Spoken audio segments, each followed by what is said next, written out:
I mentioned to you there off air, you're looking to go back to back to back when you consider that you came up from intermediate.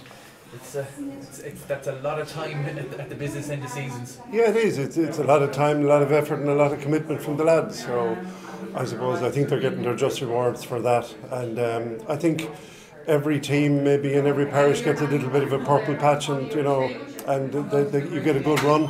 And I think we're probably fortunate enough to have that at this particular time.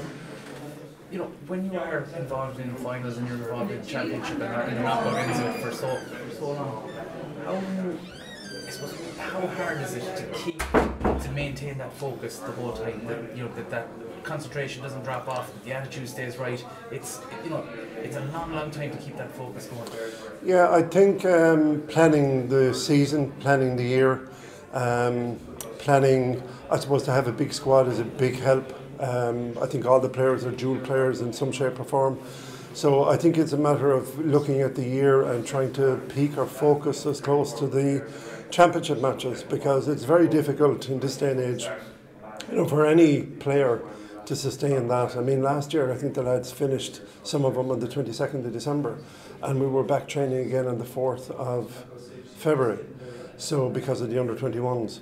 So I suppose we put as much time as we can into player welfare, looking after them, guys taking maybe blocks of time off, and just trying to really peak at the right time is what it's all about.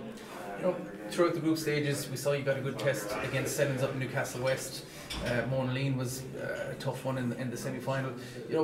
This team has been tested throughout the championship, but yet to peak still at the same time.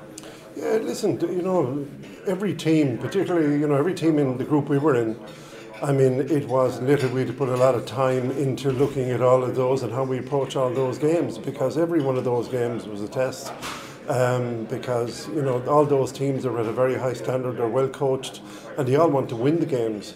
So we've been probably lucky enough again this year, like last year, maybe just to scrape the right side of those very tight contests. So I think, look, it does have a wear and tear on the lads, I'm sure, but I suppose they like to win, and when you're on a bit of a roll, it helps to keep the momentum right and to keep people motivated, so far so good. I noticed you mentioned coming out the right end of some tight scrapes, and that's what being a good championship side is about, when you might not necessarily be playing at your best, but you just find a way. We saw, I suppose, your opponents the next day, Ballylanders, they have done that very well in this championship, in that despite looking out of it against Ballysteen in that quarter final, they found a way against Newcastle West when a lot of people wouldn't have thought they were going to, and that poses a huge challenge for you guys.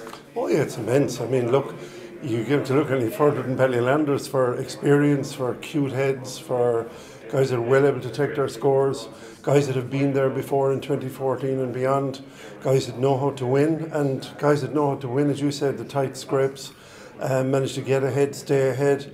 They're a tricky team, experience, and we'd have huge respect for them now next week. I suppose from yourself, a guy who's been there before with this team, any difference preparation-wise, or is it still the same routine? Is there, what are you instilling on them in the build-up to this point? Listen, I suppose primarily the build-up would be the same. Again, it's back, I think, to timing. It's back to just trying to get the structure of it right, trying to get guys to peak at the right time. I think trying to look after the players as best possibly you can, and hope it comes together on the day.